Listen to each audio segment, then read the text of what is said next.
ఈ రాత్రి దేవుడు నీతో చేసిన వాగ్దానాలు నువ్వు రాసి పెట్టుకో. ఖచ్చితంగా త్వరలో అవి నెరవేరబోతున్నాయి. ఏ విషయం నీతో సంధించాడో దేవుడు, ఏ సంగతి నీతో మాట్లాడాడో, ఏది నీతో మాట్లాడాడని నీకు అర్థమైందో అది రాసి పెట్టుకో. డేట్ వేసుకొని ఆల్ నైట్ రోజు త్వరలో నువ్వు దాన్ని స్వతంత్రించుకోబోతున్నావు. ఖచ్చితంగా నువ్వు పొందబోతున్నావు. దేవుని కార్యాన్ని చూడబోతున్నావు.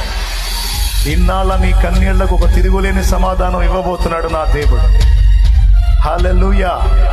ఇన్నాళ్ళ నీ కన్నీళ్లకు ఒక తిరుగులేని సమాధానాన్ని, ఒక విడుదలని, ఒక కార్యాన్ని నా దేవుడు నీ ముందుకు రప్పించబోతా ఉన్నాడు.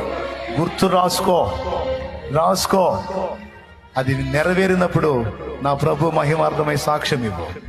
ఆయనకు మహిమ కలుగును గాక.